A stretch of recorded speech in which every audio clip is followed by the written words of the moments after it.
12वीं के साथ, क्योंकि जब आप 12वीं में जाओगे तो बच्चों के अंदर, मैं रियलिटी बता रहा हूँ, 12वीं में जाती है बच्चों के अंदर डर होता है कि सर मेरे 11वीं खराब है, सभी की खराब होती है।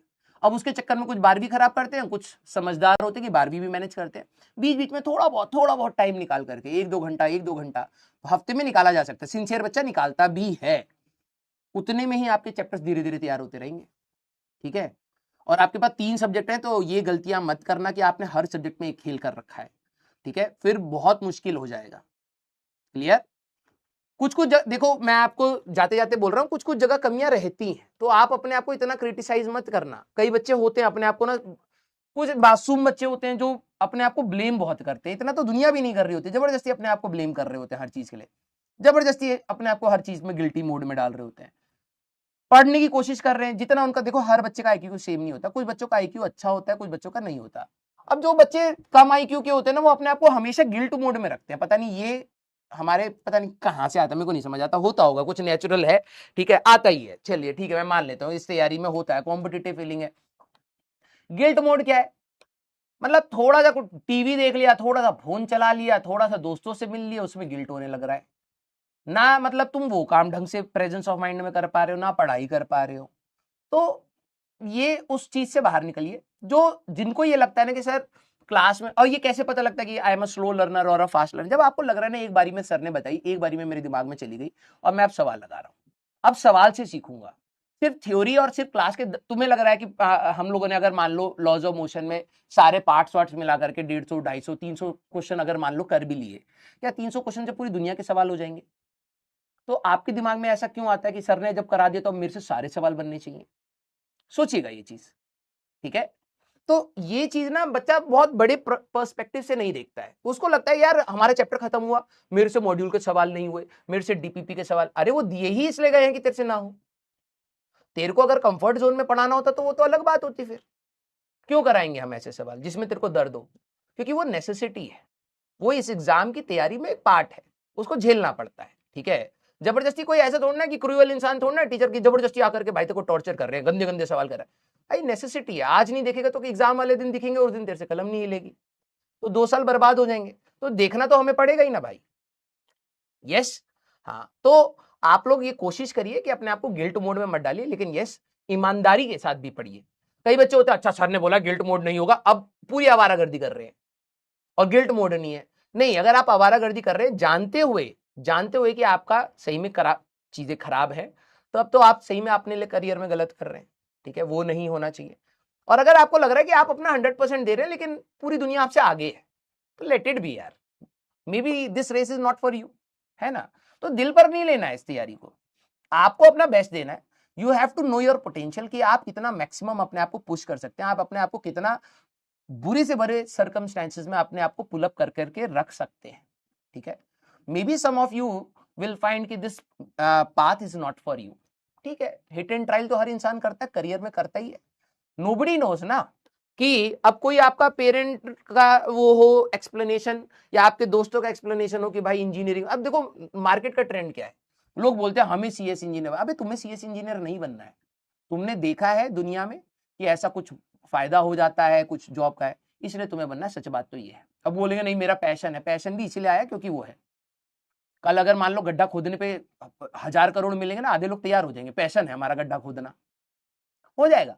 तो ये पर्सपेक्टिव चेंज होता रहता है, मार्केट चेंज करता है। ठीक है, और अगर मान लो एक मार्केट के पर्सपेक्टिव में अगर आपको लग रहा है कि यार मैं मेहनत कर रहा हूं मेरे से नहीं हो रहा, तो कोई दिक्कत वाली बात नहीं है। ठीक है, लाइफ में 1000 चीजें करने की थी, आपने एक चीज पर हाथ रखा है, आपने अपना बेस्ट देकर के देख ये चेक कर लिया कि ये तो नहीं बन रहा है ना? ये भी एक लर्निंग है। प्रॉब्लम कहां होती है लाइफ में? प्रॉब्लम तब होती है हमारी लाइफ में कि हम लोगों ने एक चीज पर हाथ रखा कि हम जेई की तैयारी करेंगे, उसमें बेस्ट दिया ही नहीं। और जब आपने बेस्ट नहीं दिया ना, जब आप इस तैयारी से निकलोगे, आपको हमेशा लाइफ में तो नहीं कहूंगा, इतना बड़ा तो ये चीज है नहीं, लेकिन हाँ कॉलेज के फर्स्ट और सेकंड ईयर तक आपके अंदर ये रहेगा, यार काश मेरा हो जाता, मैंने थोड़ी सी और मेहनत करी होती। क्या आता है अगर आप अपना बेस्ट देकर के निकलते हो without any selection, even without any selection, you will be in much more content कि हाँ यार ठीक है मैंने दिया यार, नहीं हो पाया। और मैं अपनी तैयारी में ऐसे बहुत सारे बच्चों से मिला हूं विच आर हैप्पी कि उनका आईटी में नहीं हुआ, क्योंकि उनको पता है कि मैंने अपना बेस्ट दिया। सर अगर अभी नहीं हुआ, अगर हो जाता ना, मैं झेल नहीं पाता उसको, क्योंकि वहां सही में बहुत ज्यादा कंपटीशन होगा। तो सिर्फ लालच के लिए कि मेरे पास एक टैग हो वहां पास ही नहीं कर पाऊंगा मैंने ऐसे भी बच्चे देखे हैं जो एनआईटीज में है, अच्छा कर रहे हैं, इवन आईटीज के कई बच्चों से बेटर करेंगे नहीं। अभी रिसेंटली मेरे को मिले हैं, अभी 2-3 साल लगेगा जब उनका जॉब वॉब लगेगा, मुझे पता है वो बहुत अच्छा करेंगे। एंड दे नो कि यार मैं अगर जबरदस्ती एक आईटी के टैग के चक्कर में घुसा होता उस कॉलेज में तो मैं वहां सर्वाइव नहीं कर पाता, क्योंकि मैंने अपना बेस्ट दिया और वहां पर भी मेरी रैंक अच्छी नहीं आ रही है। सर मेरे को एनआईटी अच्छा मिल रहा है, अच्छी ब्रांच मिल रही है, I can do better there, this is maturity, है ना।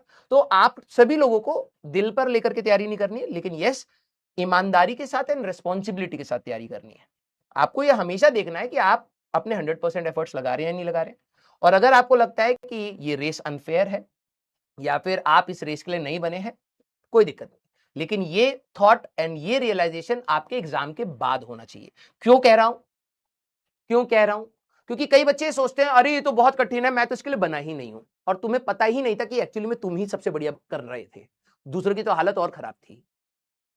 इसलिए कहता हूं कि जो आपके ये इमोशनल फ्रंट्स के थॉट्स आते हैं ना, इसको बचा करके रखिए। जिस दिन रिजल्ट आएगा अपना 100% दीजिए, जिस दिन रिजल्ट आएगा उस दिन सोचिएगा, क्या पता आप अपने आप को सबसे कमजोर कड़ी मान रहे थे और एक्चुअली में आपने बहुत अच्छा परफॉर्म करा। यू नेवर नो ना भाई। आखिरी तक तो बहुत सारे बच्चे, अभी स्टार्टिंग में पढ़ने वाले बच्चे आखिरी में नवंबर दिसंबर के प्रेशर को झेल ही नहीं पाते, बहुत गंदा परफॉर्म कर देते हैं, एग्जाम के दिन एंग्जाइटी में खराब हो जाता है, होता है ऐसा। तो यू नेवर नो ना कि भाई तुम्हारा चिल एटीट्यूड और तुम्हारे कॉन्टिन्यूअस एफर्ट से ही सारी चीजें निकल गई, यू नेवर नो। तो डिसीजन हम कब बनाएंगे कि ये बना था खेल हमारे लिए या नहीं बना था? जब रिजल्ट आएगा। क्या पता भाई इतने ही एफर्ट से सिलेक्शन होता हो, है ना। आप अपना बेस्ट दीजिए, क्लियर? यस, आप अपना बेस्ट दीजिए, और थोड़ा सा कभी कभार स्लो होगा, कभी कभार फास्ट होगा, तो वो हमें एडजस्ट करना पड़ेगा, हमारे एग्जाम ही ऐसा है, क्लियर। एंड आई नो यार कि आप लोग पॉजिटिव माइंडसेट के साथ बहुत कुछ अचीव कर सकते हैं, ठीक है। हम लोगों ने तो अपनी लाइफ में इतना ज्यादा कुछ अचीव नहीं किया, सच बताएं, ठीक है। आप लोगों के पास बहुत ऑप्शंस है, ठीक है, तो आप लोग तो हमसे और आगे जाएंगे, ठीक है। लव यू ऑल भाई। हाँ, गिव योर बेस्ट, जितना कर सकते हो उतना करिए। हाँ, ठीक है।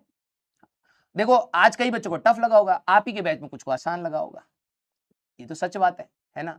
कुछ को लगा होगा कि यार क्या समझाया है, कुछ को लगा होगा यार कितना घटिया बताया है, ये पर्सपेक्टिव रहेगा, और उसके लिए मैं समझता हूं, ठीक है। इसलिए मैं भी अपना 100% दूंगा, हर तरीके को समझाऊंगा, कभी गुस्से में समझाऊंगा, कभी मजाक में समझाऊंगा, कभी धमका दूंगा, हाँ कभी डरा दूंगा, ये होगा। लेकिन जस्ट बिकॉज हम लोग साथ हैं, अब ये लंबा सफर है, चलना है साथ में, तो ये तो होना होगा। लेकिन आपके अंदर एक्सेप्टेंस होनी चाहिए कि यार आपको एफर्ट्स लगाने पड़ेंगे, आपको रिवीजन बहुत अच्छे से करना